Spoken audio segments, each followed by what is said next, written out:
فرماتے کہ یا رسول اللہ یہ ہمارا گھر ہے، آپ یہاں تشریف لائیں تو ہماری خوش نصیبی ہوگی، ہماری دنیا اور آخرت سنور جائے گی، پھر آگے بڑھے۔ لیکن آپ صلی اللہ علیہ وسلم سے ایک اور صحابی آتے اور کہتے کہ یا رسول اللہ میرے ماں باپ آپ پر قربان، آپ میرے گھر تشریف لائیں۔ پھر آپ صلی اللہ علیہ وسلم اور آگے بڑھتے، ایک اور صحابی آتے اور فرماتے کہ یا رسول اللہ میری جان اور میرا مال آپ پر قربان، آپ میرے گھر تشریف۔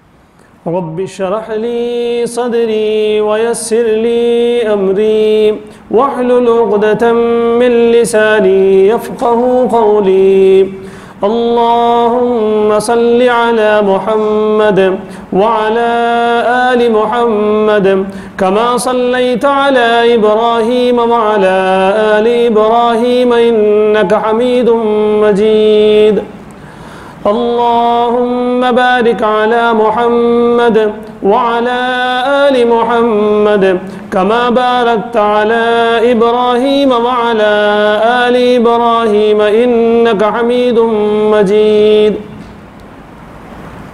محترم بزرگوں اور ملت کے نوجوانوں، ایک بڑی مدت سے ہم لوگ سیرت النبی صلی اللہ علیہ وسلم کا سلسلہ چلا رہے تھے۔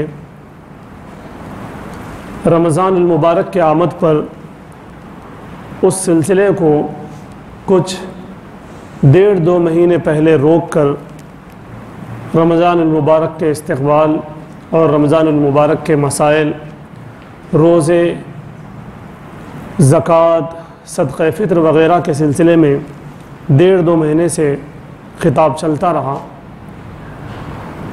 اب اس سلسلے کو دوبارہ انشاءاللہ ہم لوگ شروع کریں گے جو سیرت النبی صلی اللہ علیہ وسلم کا سلسلہ چلا آ رہا تھا۔ میں آپ کو بتا دوں کہ اس سے پہلے 24 جمعہ میں اللہ کے رسول صلی اللہ علیہ وسلم کی سیرت مبارکہ پیدائش سے پہلے سے لے کر ہجرت تک کا سفر ہم لوگوں نے کیا۔ گویا کہ نبی پاک صلی اللہ علیہ وسلم کے سیرت مبارکہ کے جو 2 پہلو ہیں، ایک مکی زندگی، دوسری مدنی زندگی۔ مکی زندگی ہم پوری سن چکے ہیں۔ مکی زندگی میں ہم نے جانا نبی پاک صلی اللہ علیہ وسلم کی ولادت مبارکہ سے پہلے سے آپ کے انوارات، برکات اس دنیا میں ظاہر ہونے لگے تھے۔ آپ صلی اللہ علیہ وسلم کی والدہ کے بطن سے یہ تمام چیزیں ظاہر ہو رہی تھیں۔ پھر ہم نے جانا کہ آپ صلی اللہ علیہ وسلم کو مبعوث ہونے سے پہلے، پیدا ہونے سے پہلے ہی یتیم کرا دیا گیا، اور اللہ رب العزت نے گویا کہ اپنے ذمے آپ صلی اللہ علیہ وسلم کی تربیت لے لی۔ پھر اللہ کے رسول صلی اللہ علیہ وسلم کے دادا آپ کی پرورش کرنے لگے، پھر ان کے بعد آپ کے چچا ابو طالب پرورش کرنے لگے۔ پھر آپ صلی اللہ علیہ وسلم جب 25 سال کے ہوئے تو حضرت خدیجہ رضی اللہ تعالی عنہا سے آپ کا نکاح ہوا۔ پھر پورے مکے والوں نے، کفار نے، قریش نے، سب نے نبی پاک صلی اللہ علیہ وسلم کو امین کہہ کر پکارا، امانت دار کہہ کر پکارا، سچے کہہ کر پکارا۔ آپ صلی اللہ علیہ وسلم کی 40 سالہ زندگی پورے مکے والوں کے سامنے تھی، بے داغ تھی۔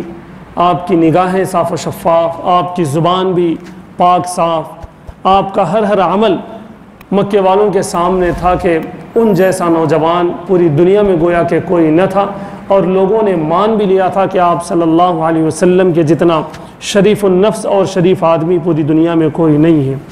پھر 40 سال کے بعد اللہ کے رسول صلی اللہ علیہ وسلم پر وحی نازل ہوئی، قرآن کریم اترا، آپ صلی اللہ علیہ وسلم کے سر مبارک پر نبوت کا تاج رکھا گیا، پھر آپ صلی اللہ علیہ وسلم نبی بنائے گئے۔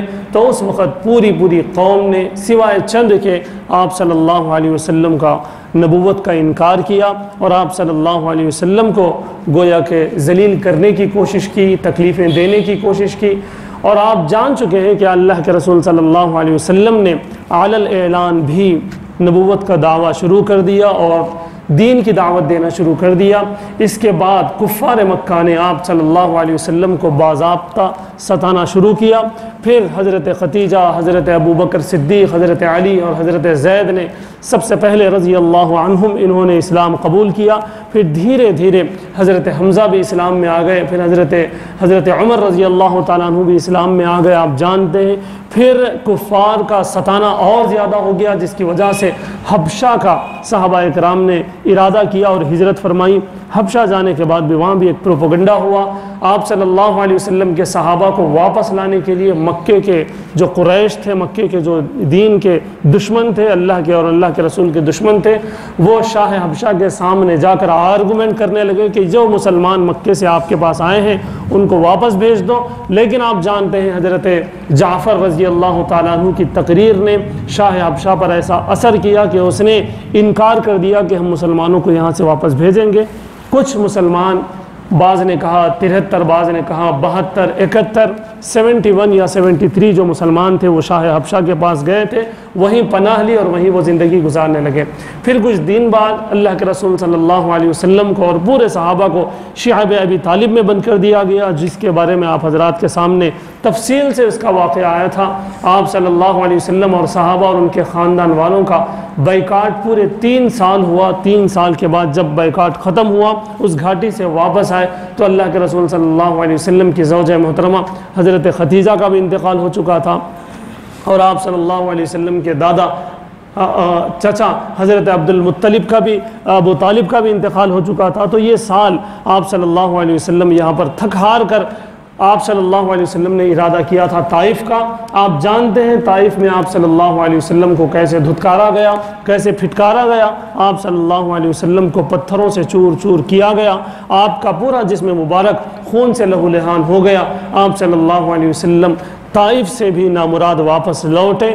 آپ یہ بھی جانتے ہیں کہ اس سال کو سیرت نگاروں نے، تاریخ لکھنے والوں نے عام الحزن یعنی غموں والا سال گردانا۔ پھر اس کے بعد آپ صلی اللہ علیہ وسلم کی معراج کا موقع آیا۔ آپ صلی اللہ علیہ وسلم کو معراج پہ بھیجا گیا، اللہ رب العزت نے معراج میں بلایا اور آپ صلی اللہ علیہ وسلم کا اکرام کیا گیا، ہر آسمان پہ آپ کی عزت اور احترام کیا گیا۔ پھر آپ صلی اللہ علیہ وسلم کو سدرۃ المنتہا سے بھی آگے عرش پر اللہ رب العزت نے اپنے سامنے بلایا اور پورے پردے آپ صلی اللہ علیہ وسلم کے لیے ہٹا دیے گئے اور اللہ کا دیدار اللہ کے رسول صلی اللہ علیہ وسلم نے فرمایا اور آپ صلی اللہ علیہ وسلم کو بہت ساری انعامات سے نوازا گیا۔ پھر آپ صلی اللہ علیہ وسلم جب مکہ مکرمہ تشریف لائے معراج سے تو اس کے بعد لوگوں نے انکار کیا، لیکن پھر معجزے کے اعتبار سے ان لوگوں کو اللہ کے رسول صلی اللہ علیہ وسلم کے اس معراج کو، اس سفر کو ماننا پڑا اور ان لوگوں نے مانا۔ بہرحال پھر کچھ دنوں کے بعد اللہ کے رسول صلی اللہ علیہ وسلم کو یہ حکم ہوا کہ صحابہ اکرام بھی ہجرت کریں اور آپ بھی ہجرت فرمائیں۔ تو آپ صلی اللہ علیہ وسلم نے ہجرت فرمائی، جس کا تفصیل سے 2 پارٹ آپ کے سامنے آ چکے ہیں۔ 2 جمعہ ہم نے ہجرت کو بیان کرنے کی کوشش کی ہے۔ ہجرت جب لاسٹ جمعہ ہم نے بیان کیا تھا تو آپ صلی اللہ علیہ وسلم اور حضرت ابو بکر صدیق رضی اللہ تعالیٰ عنہ غار ثور میں موجود تھے، وہاں پر ہماری بات ختم ہوئی تھی۔ اب یہاں سے ہم بات کو لے کر چلیں تو اللہ کے رسول صلی اللہ علیہ وسلم اور حضرت ابو بکر صدیق رضی اللہ تعالیٰ عنہ غار سے نکلے اور مدینے کی طرف چل پڑے۔ ادھر مدینے والوں کا یہ حال تھا کہ آپ صلی اللہ علیہ وسلم کے ہجرت کی خبر پہنچ چکی تھی۔ مدینے کے تمام لوگ، بعض کتابوں کے مطابق مدینے کے تمام لوگ صبح صبح فجر کے بعد ہی مدینے کے بارڈر پہ آتے اور آپ صلی اللہ علیہ وسلم کا انتظار کرتے ہوئے ٹھہرتے، اور جب تپش زیادہ ہوتی، دھوپ جب زیادہ نکل جاتی، یعنی کہ اچھا خاصا دن چڑھ جاتا، آدھا دن گویا کہ ہو جاتا، تو تب یہ سارے کے سارے لوگ اپنے اپنے گھروں کو اور اپنے اپنے باغوں اور کھیتوں کو لوٹ جاتے کہ شاید آج آپ صلی اللہ علیہ وسلم نہیں آئیں گے۔ یہی ان کا معمول تھا۔ کیا بچے، کیا بڑے، کیا عورتیں، کیا مرد، سب کا شوق تھا کہ نبی پاک صلی اللہ علیہ وسلم کا استقبال کریں۔ گویا کہ سب کا من تھا کہ سب سے پہلے میں دیکھوں اور میں اعلان کروں کہ آپ صلی اللہ علیہ وسلم تشریف لا رہے ہیں۔ جیسا کہ عام طور سے ہوتا ہے، اگر کسی کا انتظار کیا جاتا ہے تو ہر ایک کا من یہ کرتا ہے کہ بھائی سب سے پہلے میں دیکھوں اور میں کہوں کہ میں نے دیکھ لیا۔ گویا کہ یہ پوری کیفیت تھی، لیکن روزانہ لوگ آتے، پھر دن چڑھتے چڑھتے سارے کے سارے لوگ واپس ہو جاتے۔ ایک دن اللہ کے رسول صلی اللہ علیہ وسلم حضرت ابو بکر صدیق رضی اللہ تعالیٰ عنہ، بعض روایتوں کے مطابق کچھ لوگ جیسا کہ وہاں پر مل چکے تھے، بہت پہلے کچھ لوگوں نے آپ صلی اللہ علیہ وسلم سے ملاقات کی تھی اور اسلام بھی قبول کیا تھا جب آپ صلی اللہ علیہ وسلم سفر فرما رہے تھے. تو ہو سکتا ہے آپ صلی اللہ علیہ وسلم کے ساتھ کچھ لوگ بھی ہوں. جب کچھ لوگ نظر آنے لگے تو اس وقت تک یہ لوگ واپس جا چکے تھے، لیکن ایک یہودی نے کسی وجہ سے وہ کسی ٹیلے پر چڑھا ہوا تھا تو اس نے دیکھ لیا اور اس نے سمجھا کہ ہو نہ ہو یہ رسول پاک صلی اللہ علیہ وسلم ہے جن کا لوگ انتظار کر رہے تھے. اس نے اعلان کیا، بلند آواز سے اس نے اعلان کیا کہ اے لوگو جن کا تم روز روز انتظار کر رہے تھے، لگتا ہے کہ وہ تشریف لا رہے ہیں. سارے کے سارے لوگ امڑ پڑے. قباء میں، یہ ابھی مدینہ منورہ سے 3 میل پہلے، مدینہ منورہ سے کچھ پہلے ہی یہ واقعہ پیش آیا. قباء اس کا نام ہے جس جگہ میں یہ واقعہ پیش آیا. اس یہودی کے اعلان کو سن کر قباء میں جتنے لوگ تھے وہ تمام کے تمام لوگ آپ صلی اللہ علیہ وسلم کے استقبال کے لیے آ گئے. پھر آپ صلی اللہ علیہ وسلم کا وہاں پر استقبال ہوا. آپ صلی اللہ علیہ وسلم وہیں پر ٹھہر گئے. ابھی مدینہ منورہ تشریف نہیں لائے بلکہ قباء میں ٹھہرے ہوئے ہیں. وہاں پر مفسرین اور سیرت نگاروں نے یہ بتایا کہ آپ صلی اللہ علیہ وسلم بعض کے مطابق صرف 4 دن ٹھہرے، بعض نے لکھا کہ نہیں آپ صلی اللہ علیہ وسلم پورے 13 دن ٹھہرے تھے، لیکن بعض نے لکھا آپ صلی اللہ علیہ وسلم 24 دن وہاں پر ٹھہرے رہے. اور یہی قول زیادہ صحیح ہے کہ آپ صلی اللہ علیہ وسلم 24 یا 25 دن وہاں ٹھہرے رہے. پھر 26ویں دن یا 25ویں دن آپ صلی اللہ علیہ وسلم قباء سے جو مدینے سے 3 میل دور تھا وہاں سے پھر مدینہ منورہ کے لیے چلے. جب قباء میں ٹھہرے تو آپ صلی اللہ علیہ وسلم نے سب سے پہلا کام مسجد کا کیا اور آپ صلی اللہ علیہ وسلم نے مسجد بنوائی.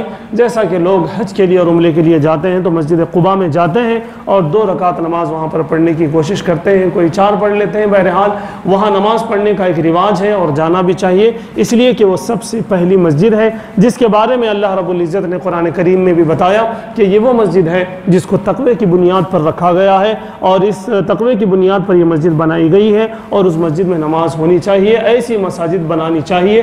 آپ صلی اللہ علیہ وسلم نے جب مسجد بنایا تو لوگوں نے یہ لکھا کہ آپ صلی اللہ علیہ وسلم خود اینٹ اٹھاتے، پتھر اٹھاتے، مٹی اٹھاتے. صحابہ اکرام دوڑ دوڑ کر آپ صلی اللہ علیہ وسلم کے پاس آتے اور کہتے کہ یہ ہم اٹھا لیں گے، لیکن آپ صلی اللہ علیہ وسلم وہ پتھر جو اٹھا رہے تھے وہ چھوڑتے، لیکن دوسرا پتھر فوراً اٹھاتے اور مسجد کی تعمیر کے لیے اپنے آپ کو پیش کرتے اور تعمیر میں لگ جاتے. یہاں پر اللہ کے رسول صلی اللہ علیہ وسلم کے اس عمل سے ہمیں اس بات کا پتہ چلتا ہے کہ مسجد کے لیے، مسجد کی تعمیر میں ہو یا مسجد کی صفائی میں ہو یا مسجد کے کسی بھی طرح کے کام میں ہمارا آگے بڑھنا یہ سنت کے مطابق ہے. ہمیں چاہیے کہ مسجد کے کاموں میں ہم آگے بڑھیں، چاہے بڑے ہوں، چاہے نوجوان ہوں، چاہے بچے ہوں. ان کو یہ شوق ہونا چاہیے کہ جو کام اللہ کے رسول صلی اللہ علیہ وسلم نے کیا ہے مسجد کے لیے اس طرح کے کام ہم بھی کریں. اگر مسجدوں کی تعمیر ہو رہی ہو تو ہمیں چاہیے کہ ہم اپنا وقت نکالیں اور کم سے کم پانی مارنے کا کام ہم کریں، وہاں صفائی کا کام ہم کریں، کچھ نہ کچھ کام ہم مسجد کا کرتے رہیں. ساری بستی والوں کی یہ ذمہ داری ہے کہ بستی سے، مسجد سے جڑے رہیں اور مسجد کے کاموں میں ہاتھ بٹائیں. یہ بات غلط ہے جس بات کا کہ رواج چل پڑا ہے کہ مسجد کی صفائی کا ذمہ جو ہے وہ صرف اور صرف مؤذن کے کندھوں پر ہے. یہ بہت غلط بات ہے. بستی کے ہر فرد، ہر نوجوان، ہر بچے کی یہ ذمہ داری ہے کہ وہ مسجد کی صفائی کا خیال رکھے. ہاں، ایک ذمہ دار ہونا ضروری ہے، اس لیے ہر جگہ مؤذن رکھے جاتے ہیں، لیکن بستی کے لوگوں کی ذمہ داری ہے اور وہ لوگ خوش قسمت ہیں جو مسجد کی صفائی کر رہے ہوں. اس لیے ہمیں چاہیے کہ ہم ہمیشہ مسجد کی صفائی کے اندر اور مسجد کے تعمیرات کے اندر اور مسجد کے دیگر جو کام ہیں، اور اہم کام مسجد کا یہ ہے کہ ہم مسجد کو آباد کرنے کی کوشش کریں، اس میں ہمیں لگے رہنا چاہیے. بہرحال اللہ کے رسول صلی اللہ علیہ وسلم نے پورے من سے، پورے دل سے مسجد کی تعمیر میں خود نے حصہ لیا. بعض لوگوں نے یہاں تک لکھا کہ آپ صلی اللہ علیہ وسلم کے جسم مبارک پر پتھر ڈھونے کی وجہ سے اور کام کرنے کی وجہ سے زخم بھی ہوا کرتے تھے، ہاتھوں میں، کندھے پہ. اللہ کے رسول صلی اللہ علیہ وسلم کے زخم ہو گئے تھے کام کرنے کی وجہ سے. آپ اندازہ لگائیے ہمیں کتنا کام کرنا ہوگا مسجد کے لیے، کتنی محنت کرنی ہوگی اور ہم اس سے کتنے دور ہیں. بہرحال اللہ کے رسول صلی اللہ علیہ وسلم نے وہاں پر مسجد کی تعمیر فرمائی اور وہیں سے نمازیں بھی جو ہے مسجد میں ہی پڑھنا شروع ہو گیا. پھر وہاں سے آپ صلی اللہ علیہ وسلم جب مدینے کے لیے چلے، جیسا کہ آپ جانتے ہیں کہ 3 میل دور یہ قباء تھی وہ جہاں پر آپ صلی اللہ علیہ وسلم تشریف فرما تھے۔ پھر وہاں سے جب نکلے، جب لوگوں کو یہ معلوم ہوا کہ مدینہ منورہ کے لیے نبی پاک صلی اللہ علیہ وسلم نکل چکے ہیں، تشریف لا رہے ہیں، تو دونوں طرف رائٹ سائڈ میں اور لیفٹ سائڈ میں صحابہ اکرام کی لائن گویا کہ لگ گئی، یہاں سے لے کر مدینہ منورہ تک۔ اور آپ صلی اللہ علیہ وسلم مدینہ منورہ جب تشریف لے گئے، قریب مدینہ منورہ کے جب چلے گئے تو لوگوں نے لکھا کہ نبی پاک صلی اللہ علیہ وسلم اور حضرت ابوبکر صدیق رضی اللہ تعالیٰ عنہ دونوں خرامہ آہستہ آہستہ پیدل چلتے آ رہے ہیں۔ لوگ نہیں جان پا رہے کہ بھئی کون آقا ہے اور کون غلام ہے۔ دونوں کے اندر سملیرٹی ہے، دونوں سیم کپڑے پہنے ہوئے ہیں، کسی کے سر پہ تاج نہیں ہے، کسی کا سینہ پھلا ہوا نہیں ہے، کسی کے اندر تکبر جھلک نہیں رہا جس سے معلوم ہو کہ یہ بڑے ہیں اور یہ چھوٹے ہیں۔ لوگ کنفیوز تھے کہ بھئی رسول پاک صلی اللہ علیہ وسلم کون ہے اور حضرت ابوبکر صدیق رضی اللہ تعالیٰ عنہ کون ہے۔ اس بات کو سارے سیرت نگاروں نے لکھا ہے، سارے لوگوں نے لکھا ہے کہ اتنی سادگی نبی پاک صلی اللہ علیہ وسلم کے اندر تھی اور حضرت ابوبکر صدیق کے اندر رضی اللہ تعالیٰ عنہ کسی طرح کا کوئی تصنع تکلف نہیں تھا کہ یہ پتہ چلے کہ یہ ابوبکر ہیں اور یہ حضرت محمد صلی اللہ علیہ وسلم ہیں۔ آتے گئے جب دھوپ کی شدت زیادہ ہو گئی تو یہ لکھا گیا ہے حضرت ابوبکر صدیق رضی اللہ تعالیٰ عنہ نے نبی پاک صلی اللہ علیہ وسلم پر سایہ کیا۔ اس وقت لوگوں نے سمجھا کہ یہ ابوبکر ہیں اور یہ نبی پاک صلی اللہ علیہ وسلم ہیں۔ اتنی سادگی ان کے اندر تھی، اتنی سادگی کے ساتھ آپ صلی اللہ علیہ وسلم اور حضرت ابوبکر صدیق رضی اللہ تعالیٰ عنہ ابھی مدینے میں داخل ہو رہے ہیں۔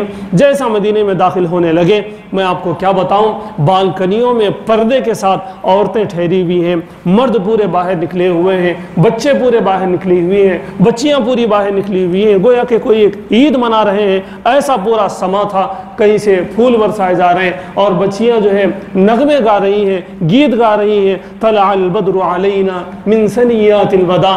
یہ پوری ایک نظم ہے، یہ پوری نظم بچیاں گا رہی ہیں، دف بھی بجائے جا رہے ہیں اور آپ صلی اللہ علیہ وسلم کے آنے کی خوشی میں یہ بولے جا رہے ہیں کہ ہم پر تو ایک ایسا چاند آ گیا جس نے اللہ کی طرف ہمیں بلانا ہے، جس نے قرآن کی طرف ہمیں بلانا ہے، جس کی سنتوں پر ہمیں عمل کرنا ہے، اور یہ ایسا آدمی ہے جس کی اطاعت میں کامیابی ہے۔ اس طرح کے نغمے بچیاں چھوٹی چھوٹی گانے لگی اور آپ صلی اللہ علیہ وسلم تشریف لانے لگے۔ جو منظر کھینچا گیا ہے اور کتابوں میں جو بات لکھی گئی ہے وہ یوں ہے کہ دونوں طرف صحابہ اکرام ٹھہرے ہوئے ہیں، گویا کہ ہو سکتا ہے ہاتھ بندھے ہوئے ہوں اور سر جھکائے ہوئے ہوں اور آپ صلی اللہ علیہ وسلم کے لیے اپنی وہ پلکیں بچھائے ہوئے ہوں اور آپ صلی اللہ علیہ وسلم تشریف لا رہے ہوں۔ آپ صلی اللہ علیہ وسلم کے پیچھے اونٹنی پر حضرت ابوبکر صدیق رضی اللہ تعالیٰ عنہ بیٹھے ہوئے ہیں، سامنے آپ صلی اللہ علیہ وسلم بیٹھے ہوئے ہیں۔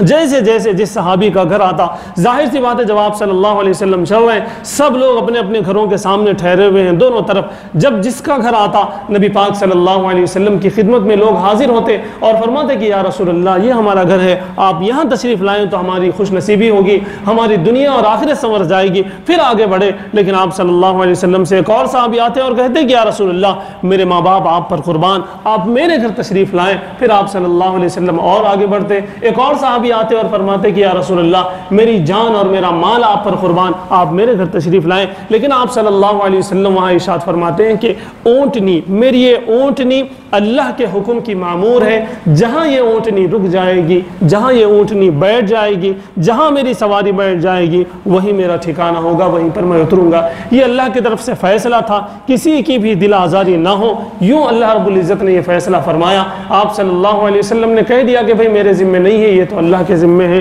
آگے جانے کے بعد آپ صلی اللہ علیہ وسلم کی سواری اس جگہ پر بیٹھتی ہے جہاں پر آج مدینہ منورہ، یہاں جہاں پر آج مسجد نبوی ہے۔ وہاں بیٹھنے کے بعد حضرت ابو ایوب انصاری رضی اللہ تعالیٰ عنہ جھٹ سے آتے ہیں اور آپ صلی اللہ علیہ وسلم کا سامان لے کر اپنے گھر کی طرف دوڑتے ہیں۔ آپ صلی اللہ علیہ وسلم ارشاد فرماتے ہیں کہ یہ کیا ہو رہا ہے؟ انہوں نے کہا کہ آپ کی سواری جہاں پر بیٹھی ہے وہاں سے زیادہ قریب میرا گھر ہے، اس لیے اللہ یہ چاہتے ہیں کہ آپ میرے گھر قیام فرمائیں۔ یوں آپ صلی اللہ علیہ وسلم حضرت ابو ایوب انصاری رضی اللہ اللہ تعالیٰ عنہ کے گھر پہنچتے ہیں، ان کی خوشی کا کوئی ٹھکانہ نہیں، انہیں تو دنیا جہان کی گویا کہ دولت مل گئی، وہ بڑے خوش تھے، اور سارے دوسرے جو صحابہ تھے کہیں نہ کہیں ان کے اندر نراش پن تھا۔ لیکن اللہ کے رسول صلی اللہ علیہ وسلم نے جو ارشاد فرمایا تھا کہ یہ اللہ کی طرف سے مامور ہے، اس لیے صحابہ کرام کو زیادہ غم نہیں ہوا، اللہ نے جو فیصلہ کیا جس کے لیے کیا اللہ کی مرضی ہے، یوں صحابہ کرام اپنے آپ کو سنبھالے۔ پھر اب ایوب انصاری رضی اللہ تعالیٰ عنہ کا جو گھر تھا وہ 2 مالوں کا تھا، 2 فلور تھے۔ آپ صلی اللہ علیہ وسلم کو انہوں نے اور ان کی اہلیہ نے گزارش کی کہ اللہ کے رسول آپ اوپر تشریف لے جائیں، ہم نیچے رہ جائیں گے، لیکن اللہ کے رسول صلی اللہ علیہ وسلم نے صحابہ کو تکلیف ہوگی، وہ لوگ ملنے آئیں گے تو یہاں سے اوپر جب جائیں گے تو آپ کو تکلیف ہوگی اور آنے والوں کو تکلیف ہوگی، ظاہر سی بات ہے لوگ آ کر ملیں گے، دین سیکھنا چاہیں گے تو تمہیں تکلیف ہو جائے گی، اس لیے اللہ کے رسول صلی اللہ علیہ وسلم نیچے کے مالے میں رہیں۔ حضرت ابو ایوب انصاری رضی اللہ تعالیٰ عنہ اور ان کی اہلیہ نے دونوں نے آپس میں بات کی، اس بات کو سن کر ہمیں تعجب ہوگا، ان دونوں نے آپس میں بات کی کہ ہم اوپر کیسے رہیں گے، اگر جہاں پر ہم قدم رکھے ہوئے ہیں اس کے برابر میں نبی پاک صلی اللہ علیہ وسلم ہوں گے تو پھر بے ادبی ہو جائے گی اور پھر ہمارا کیا حشر ہوگا، بے ادبی تو نہیں ہونا چاہیے۔ اس لیے صاف میرے دوستوں کتابوں میں یہ بات لکھی ہے، حضرت ابو ایوب انصاری رضی اللہ تعالیٰ عنہ اور ان کی اہلیہ اس کمرے میں نہیں گئے بلکہ دیوار کو لگ کر انہوں نے اپنی زندگی گزاری۔ جتنے دن اللہ کے رسول صلی اللہ علیہ وسلم نیچے رہے اتنے دن وہ کمرے میں اندر جانے کی ان لوگوں نے ہمت نہیں کی، دیوار سے لگے ہوئے ہیں، وہیں بیٹھتے ہیں، وہیں سوتے ہیں، وہیں کھاتے ہیں، وہیں پیتے ہیں، لیکن کمرے کے اندر جانے کی ان لوگوں نے ہمت نہیں کی کہ کہیں ہم اندر چلے جائیں گے اور ہمارے قدموں کے نیچے نبی پاک صلی اللہ علیہ وسلم ہو تو بے ادبی ہوگی۔ یوں وہاں کا وقت گزرا، اس کے بعد آپ صلی اللہ علیہ وسلم پھر وہاں سے آگے کا جو سفر تھا آپ صلی اللہ علیہ وسلم نے کہاں اپنا گھر بنوایا، پھر نبی پاک صلی اللہ علیہ وسلم نے مسجد نبوی کے لیے کہاں جو ہے جگہ لی اور مسجد نبوی کا کیا معاملہ ہوا، یہ ساری باتیں انشاءاللہ ہم اگلے جمعہ میں جاننے کی کوشش کریں گے۔ میں ایک پیغام یہ دینا چاہتا ہوں سیرت النبی صلی اللہ علیہ وسلم سے کہ بہت دنوں سے یہ سیرت کا پروگرام ہمارا چل رہا ہے، اس کو انشاءاللہ ہم کنٹینیو کریں گے۔ اس کا پیغام اصل میں یہ ہے کہ ان چیزوں سے ہم کوئی پیغام لیں، کچھ سبق حاصل کریں۔ اب دیکھیے نبی پاک صلی اللہ علیہ وسلم کے استقبال کے لیے صحابہ کرام کا جو معاملہ تھا اور نبی پاک صلی اللہ علیہ وسلم کو اپنے گھر بلانے کا جو لوگوں کا جو صحابہ کرام کا من تھا، اور آپ صلی اللہ علیہ وسلم حضرت ابو ایوب انصاری رضی اللہ تعالیٰ عنہ کے گھر اترے تو ان کے احترام کا جو معاملہ تھا، لوگوں نے یہ تک بھی لکھا ہے کہ یہ لوگ بات بھی زور سے نہیں کرتے تھے، کسی بھی طرح کی تکلیف نہ ہو۔ ایک بات یہ بھی لکھی ہے، میں بھول گیا، ایک مرتبہ اوپر جو ہے مٹکا پھوٹ گیا پانی کا، تو اب پانی اگر بہ جائیں گا اور نیچے گریں گا تو نبی پاک صلی اللہ علیہ وسلم کو تکلیف ہوگی، اس لیے انہوں نے اپنی چادر، ان کے پاس ایک ہی چادر تھی، اس چادر کو انہوں نے ڈال دیا تاکہ وہ پورا کا پورا پانی جذب ہو۔ بعد میں لوگوں نے یہ بھی لکھا کہ اس دن جب تک وہ سوکھی نہیں اس وقت تک وہ جاڑے ہونے کے باوجود بھی وہ لوگ جو ہے ٹھنڈ میں سوتے رہے، لیکن نبی پاک صلی اللہ علیہ وسلم کو تکلیف نہ ہو، ایک قطرہ بھی نیچے نہ گرے، اس لیے ان لوگوں نے یہ کام کیا تھا۔ ایک ہی چادر ان کے پاس تھی، وہی اوڑھنا تھا، لیکن اس کو بھی ان لوگوں نے بھگا دیا۔ تو یوں نبی پاک صلی اللہ علیہ وسلم کی راحت کے لیے صحابہ کرام نے جو کام کیے، آج ہماری ذمہ داری ہے کہ نبی پاک صلی اللہ علیہ وسلم کے ایک ایک سنت کو جان کر عمل کرتے ہوئے نبی پاک صلی اللہ علیہ وسلم کی عزت میں، احترام میں ہم اپنا بھی یوگدان رکھیں، ہم اپنا بھی کچھ نہ کچھ پارٹ رکھیں کہ اس وقت تو ہم موجود نہیں تھے لیکن آج ہم موجود ہیں۔ ہمارے پاس موقع یہ ہے کہ ہم نبی پاک صلی اللہ علیہ وسلم کی بتائی ہوئی تعلیمات پر عمل کریں اور ان تعلیمات کو لوگوں تک پہنچانے کی کوشش کریں۔ اللہ تعالیٰ سے دعا ہے کہ اللہ تعالیٰ ہمیں نبی پاک صلی اللہ علیہ وسلم کی سچی پکی محبت عنایت فرمائے اور ان کے اعمال پر اور ان کی بتائے ہوئے طریقے پر عمل کرنے کی توفیق عطا فرمائے۔ وآخر دعوانا الحمد للہ رب العالمین۔ سنتیں ادا کریں۔